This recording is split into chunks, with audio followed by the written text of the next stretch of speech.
I think Kenny Pickett starts week 1 right now. I do. Aaron, we're at the window. I don't know what the odds would be. Let's set the odds right now. I'll make Shedeur right now 25-1. Oh, more. I'd say 50-1. All right, 50-1. Okay?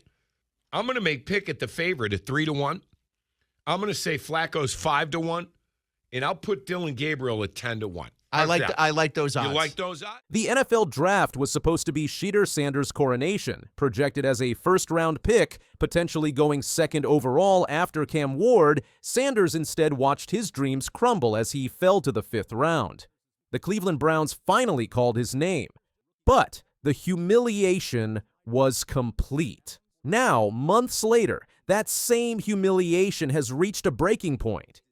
Sanders just posted 3 words on social media that sent shockwaves through the NFL community. Time will tell, followed by a shushing face emoji. But what triggered this cryptic message? The answer lies in a devastating revelation about his position on the Browns' depth chart.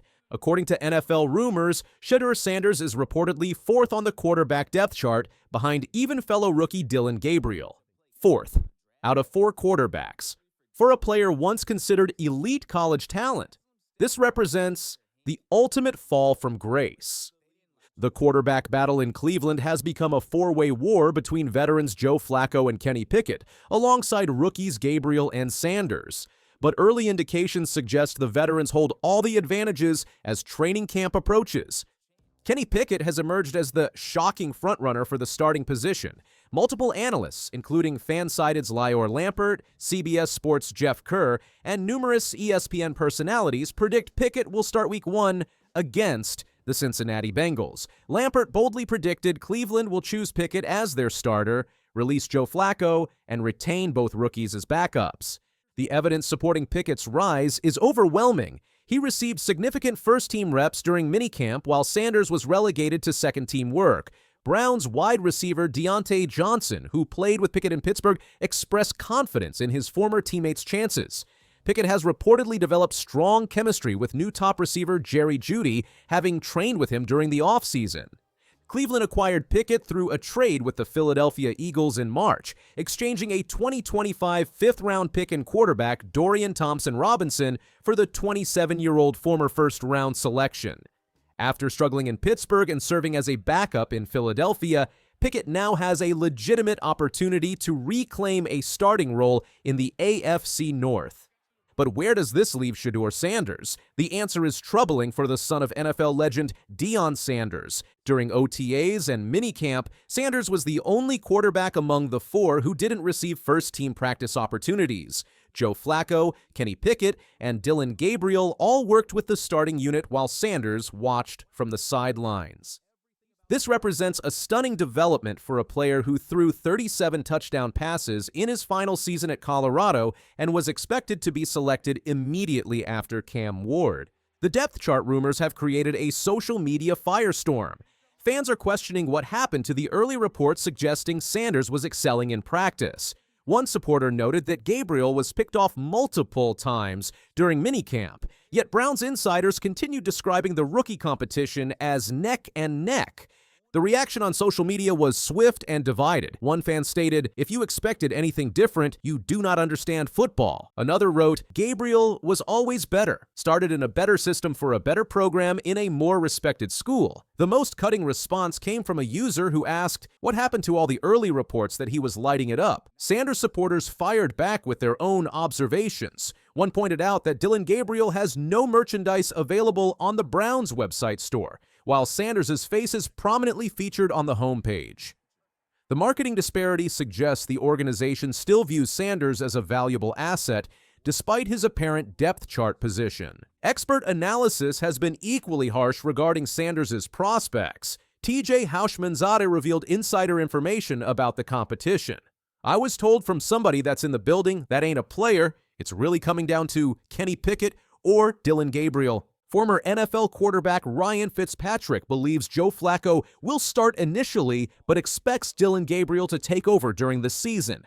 If I was a betting man, Joe Flacco is going to go into the year as the starter, Fitzpatrick told Good Morning Football. He has history there, he has success there, and I think it's a great story. He's a guy that'll bring calm. He's the guy that's going to be able to get them off on the right foot as the season goes along.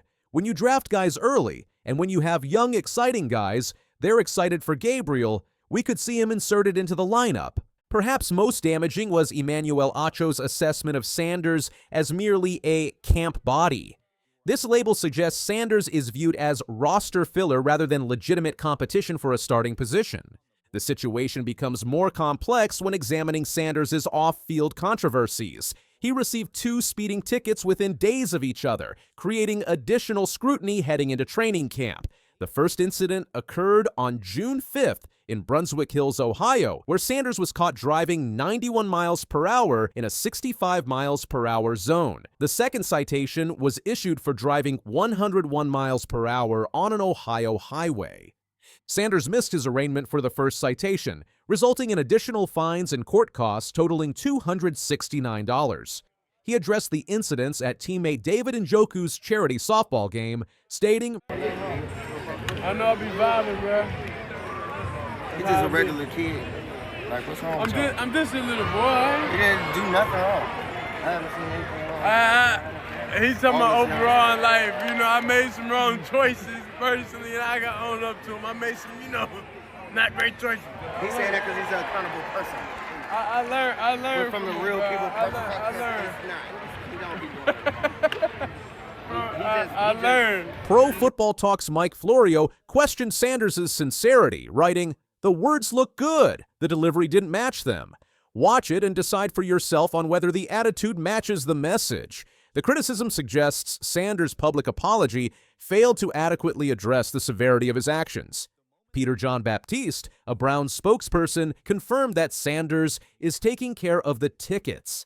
However, the incidents have added pressure on Sanders to succeed during training camp while under increased media scrutiny. The Cleveland Browns quarterback situation reflects the franchise's broader struggles. The team holds the NFL record for fewest wins from July 2005 to July 2025, with just 111 victories. This mark places them 8 wins behind the second-place Raiders and 22 wins behind the 5th-place Lions. The Browns haven't achieved back-to-back winning seasons since the 1980s and remain one of the few franchises never to win a Super Bowl. Joe Flacco's 2023 performance provides hope for the organization. He took over in Week 14 and led the Browns to a 4-1 record, securing a wild-card playoff berth. Despite losing in the first round, Flacco proved he remains capable of competing at the NFL level. However, at 40 years old, his long-term viability as a starter is questionable. The quarterback competition has created uncertainty throughout the organization. Unlike most teams entering training camp with established starters, Cleveland faces genuine questions about their most important position. This instability could prove problematic for a franchise desperately seeking consistency and success. Pro Football Network's Mark Stolta believes the Browns could target South Carolina's Lenoris Sellers in the 2026 draft, potentially signaling the end of Sanders' time in Cleveland. Stolt wrote, "The Cleveland Browns are taking a gamble here on Lenoris Sellers. With all his faults, Sellers still ranked 82nd of 156 in adjusted completion percentage at 74.6%, something neither Josh Allen nor Anthony Richardson even came close to hitting as full-time starters. With a more accurate starting point and that same freak athleticism, the Browns can risk it for the biscuit with a potentially franchise-changing pick." Sellers is considered a Heisman Trophy contender this season, and strong performance at South Carolina could significantly boost his draft stock.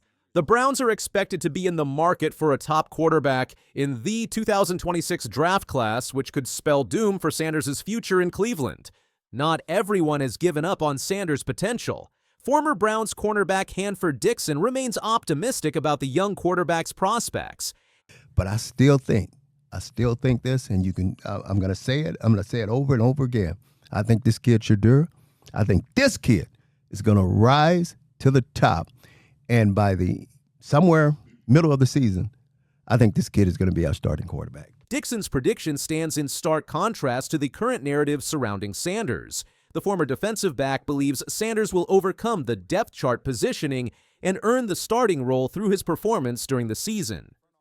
Sanders compiled impressive statistics during his college career split between Jackson State and Colorado. He completed 70.1% of his pass attempts for 14,347 yards, 134 touchdowns, and 27 interceptions. His final season at Colorado was particularly impressive, as he threw 37 touchdown passes while completing 74% of his attempts, leading the nation in completion percentage.